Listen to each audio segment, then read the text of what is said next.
আচ্ছা, তুমি এত ছোট বয়সে বিদেশে কেন আসলা? পরিবারের জন্য। পরিবারের জন্য আসছো, তাই না? পরিবারে তোমার কে কে আছে?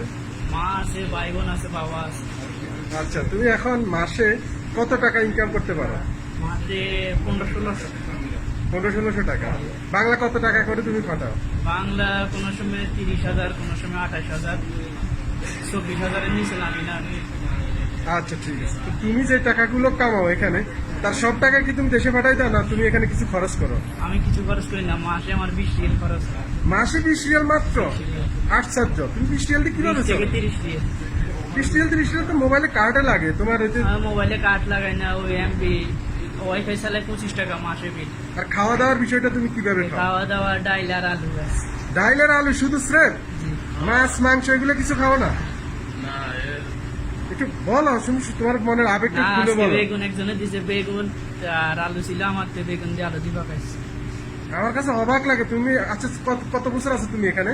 সৌদি আরবে 1 বছর 4 দিন 1 বছর 4 দিন তুমি মাছ মাংস কখনো খাও নাই? খাইছি প্রথম, তারপরে দেখছি যে টাকা বাঁচা লাগবো বেশি, এই জন্য আর কি এখন খাই। শুধু টাকা বাঁচানো, পরিবারের দিকে, পরিবারের জন্য হ্যাঁ। টাকাগুলো সেভ করে তুমি পাঠাও, তুমি না খেয়ে না দিয়ে। মাশাআল্লাহ, মাশাআল্লাহ, আল্লাহ তোমাকে অনেক বড় করো। আর তুমি সবচেয়ে বেশি কাকে মিস করো এখানে? মাকে। তোমার মাকে। আর মার জন্য এগুলো করো, তাই না? মা, ভাই, বোন। ভাই ছোট আছে, ভাইয়ের পড়ালেখা, বোন আছে, বোনের সামনের মাসে বিয়ে, ওর খরচ। এই মাসে তো আরো বেশি টাকা দেওয়া লাগে।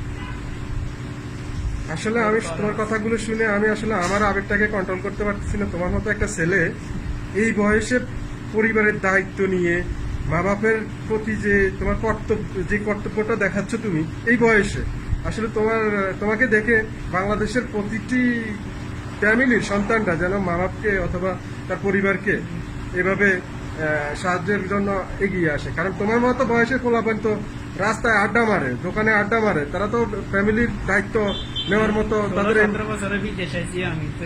16-17 বছরের বিদেশে আসছে? 17 বছর চলতেছে, 18 করবো, 20 খালাস 18 করবো আমার। তোমার একটা বিষয় আমার কাছে খুবই খারাপ লাগতেছে। তুমি আজকে এই সৌদি আরব আসতে 1 বছর 4 মাস। তুমি ডাইল আর আলু আর ভাত খেয়ে থাকতেছো, কখনো মাছ মাংস তোমাকে কিনতেও দেখি নাই। না। আমি তোমাকে ওই দিন আসলে প্রশ্ন করছি এই জন্য যে দেখি তুমি সবসময় সেভ করে খুব কিছুই তো ভাবে চলার চেষ্টা করো। সেই জন্য আসলে আমি তোমাকে জিজ্ঞেস করলাম। দেখ, আমি আসলে ব্যক্তিগতভাবে এরকম একজন মাকে নিয়ে, মানে তোমার মা তোমাকে নিয়ে গর্ব করার মতো একটা ছেলে তুমি। মা গর্ব করবো, হাসরের ময়দানে আল্লাহর কাছে তো আমি এই হিসাব, মা হিসাব জবাব দিলে জান্নাত পেয়ে সমস্যা কি? মা কষ্ট করে আমার জন্ম দিয়েছে, মার কষ্ট না বুঝলে কে বুঝবো? 10 মাস 10 দিন কষ্ট করছে, মায়ের তো আমার লাগে। আজকে মা মরে দিলে টাকা আমারও থাকবো, কারো থাকবো না। আমি সবকিছু তুমি তোমার মায়ের ভালোবাসা থেকে সব করতেছো। মাকে আমি দিয়ে দিতেছি। আমার পকেটে আমি 1 টাকা আমার সামনে চেক করলে আমার পকেটে টাকা পাইবেন না।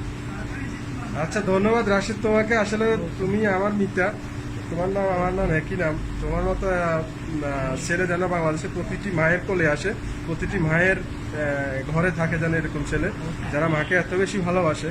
আসলে তোমাকে দেখে আমি আসলে প্রাউড ফিল করতেছি, অন্তত বাংলা মায়ের অন্তত এরকম সোনার টুকরো একটা ছেলে প্রতিটি ঘরে ঘরে যেন জন্ম নেয়। তো ঠিক আছে দর্শক, আপনারা এই ভিডিওটা দেখবেন, বেশি বেশি করে শেয়ার করবেন।